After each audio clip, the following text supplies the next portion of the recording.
Hey guys, in this video, let's discuss annulments and what that looks like if your spouse is narcissistic. We're going to talk about what the tribunal looks like to determine whether or not you had a valid Catholic sacramental marriage. We're going to discuss what a Catholic annulment is, and I want to make sure that you guys watch all the way to the end because I'm going to share the most important thing that you need to do if you're seeking to apply for an annulment in order to increase your chances of actually getting the annulment with the tribunal. So make sure you watch all the way to the end and let's jump in. There's going to be a lot of information, so I'm going to have to refer to my notes. Hope you guys don't mind me occasionally glancing down. All right, so first thing I want to clarify is that there's Catholic annulment, civil annulment, and divorce. And those three things are completely different. A Catholic annulment looks at the validity of your marriage from a sacramental God perspective. Were there grounds for an actual sacrament between you and your spouse? A divorce looks at division of assets, so assets and liabilities, and also children and spousal support, things that are more financial in nature. And then lastly, a civil annulment. This is where the law looks at your marriage and deems that there was no actual marriage from a civil perspective. That's very complicated and difficult to do. We're not going to be talking about that. Today, we're going to be focusing on Catholic annulment and what that is and what that means. So to understand what a Catholic annulment is, we first have to understand what a marriage is in the eyes of the Catholic Church. So the Catholic Church requires that at the time of the wedding, both parties enter the sacramental marriage in 4 states: freely, faithfully, fully, and fruitfully. I'm going to define those really briefly here, and then we're going to go into them in detail. And basically what an annulment tribunal does is they look at the evidence of you and your spouse. So you provide evidence through written and through oral evidence speaking. And they're going to assess and determine whether or not those 4 pillars were present. And if some of those pillars were not, or if all of them were not present, that can be grounds for an annulment. That means that there's some evidence that determines that you were not freely, faithful, fully, or fruitful to enter into this marriage, and therefore there is no marriage in the eyes of the Catholic Church. Now, why would you seek an annulment? Because that means that you can get married again. It also is very healing to know that the marriage that you endured was not an actual marriage, so there is a healing aspect to going through that process. All right, so I said I was going to define them really quickly. Let me do that first. So freely choose marriage without coercion, intend to be faithful for life, and make a full gift of self with nothing essential held back. And lastly, be fruitful, meaning open to children. So let's look at these in a little bit more detail, and I'll speak specifically how these might not be present, especially if you were married to or are married to someone who's narcissistic. And I want to preface this saying by please discern this very carefully. In order to go through the annulment process, you first have to receive a civil divorce. And in order to discern divorce, that takes a lot of care, attention, and time. So don't rush this process. We're assuming that you've already gone through the divorce process and now you're looking at the annulment process. So I just want to caveat that. Another video will explain the actual process of annulment, the process of divorce, so just stay tuned for that. But let's jump into freely. Okay, so was this pillar present? If this pillar is not present, this is what it looks like. You were pressured, coerced, unsure, had family or external pressures that made you feel like you had to get married to this person. So for example, if you were with someone who's narcissistic, let's say that the narcissist loved bomb you like crazy and made you feel like you had to get married and there was this urgency to get married. And on top of that, the family was pressuring you to like get married very quickly.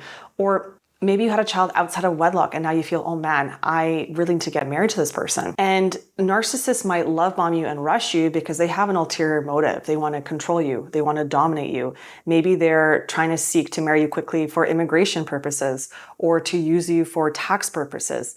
There might be an ulterior motive. So if something is rushed or if you have felt very pressured to get married to this person, that could be a ground and evidence for why the annulment was not valid and why you didn't feel like you're entering into marriage fully.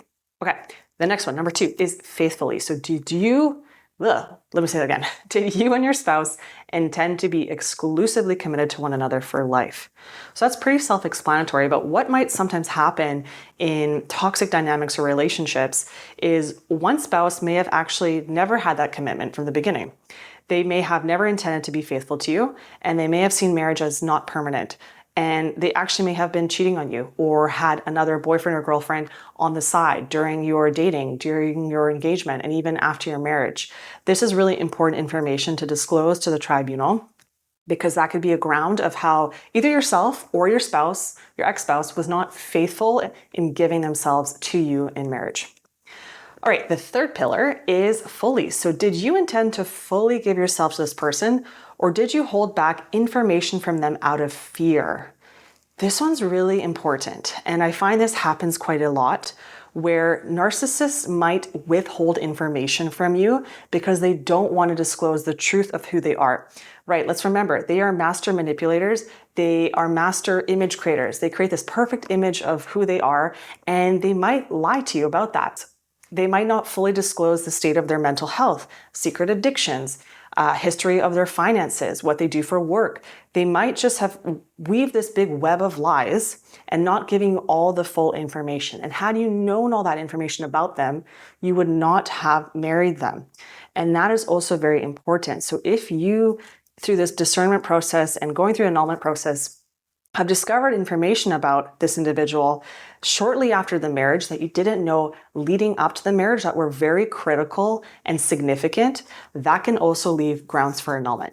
And in another in another video, I'm going to go through the details of the specific questions that the tribunal is going to ask you to reflect on and write on for evidence. And that's going to be really important because you can go through these pillars in more detail and see if they were met or not.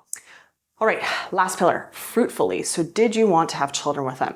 Sometimes when we get married, we might instinctively know in our gut that something is off and we don't actually want to have children with this person. Maybe that's our bodies just saying something doesn't feel right, something doesn't feel safe. Or maybe you did want to have children with this person, but they didn't let you. Maybe they forced you to go on birth control, or they forced you to have an abortion, or they used fertility as a way to control and to create power over you, and they didn't accept your fertility. So if either party at all was not giving themselves fruitfully to one another, that can be a reason, also grounds for annulment. Or maybe someone has known fertility issues that they didn't disclose. Maybe they can't have children. And that's not to say you shouldn't get married, but that information has to be disclosed if it's known to either party before getting married. So those are just some things to do with fruitfully.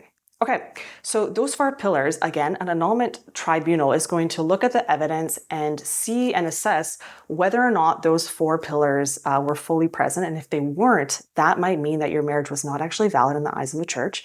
And I know I promised you guys the single most important thing that the tribunal looks at to determine whether your marriage was valid, especially in the cases involving a narcissist. What you do not want to do is you don't want to go into the annulment process saying, I married a narcissist, therefore I deserve an annulment because they were a bad person and they lied and they cheated and da. Take a breath. The tribunal doesn't care about the emotions. The tribunal cares about the facts. Your emotions and the harm that you've endured is valid, but the place for that is not in the annulment proceedings. This is like you're dealing with law. You're dealing with canon law. And you just have to stick to the facts. The emotions can be dealt with a support group, with your therapist, with your friends, with your spiritual director, not in this place. So don't go into the annulment saying, I married a narcissist, therefore I need to get an annulment. And actually, don't even use that word narcissist. That means nothing to them. You have to, the single most important thing that they're going to look at is what was your state of mind and capacity for entering the marriage freely, fully, fruitfully, and faithfully at the time of your vows. That is really critical. They're going to laser focus with what you and your spouse were like at the time of the wedding vows. And if certain information was uncovered very shortly after the marriage that you didn't know going into the marriage, that's also very important. And I just want to reiterate, guys, I know this process can be very stressful. It can be very taxing. And the narcissist, they might choose not to even participate in it at all, or they might try to slander your character, but don't play into their tactics. Remember that you have to focus on the facts, not the emotions, and make strong arguments and prove how the conditions for a valid marriage did not exist. And it's worth it, guys, because then you can be free to marry again. And a lot of healing graces can come from this process as well. And also a lot of healing because you have to reflect on yourself and see how was I not in a right state to get married, and work on your character and work on yourself too. Remember, the narcissist is not the whole whole fault, right? You wouldn't have married a narcissist if you didn't have to work on things in yourself. So we can't paint them as the enemy. They're a human being just like us. We're all sinners. We all have flaws. Anyways, okay. So I gave you guys a good overview. In the next video, what we're going to discuss are all the steps you need to take to actually receive an annulment, what you need to do. It can be quite overwhelming. There's about 13 steps. So make sure you guys are subscribed, smash that notification button, and like this video. I know whenever I watch YouTube, I always hate doing that, but the reason why it helps is because when the next video comes out, you're going to be notified, and that way you'll have all the videos from this annulment series in your YouTube inbox. And if you are interested in a mini course on annulments and how that works, especially when it comes to narcissistic or toxic people, knowing all the ins and outs, the tricks, and what you should do and what you shouldn't do, we're going to be putting together a mini course on that. It's not ready quite yet, but drop your email in the link below and I'll let you guys know as soon as it's ready.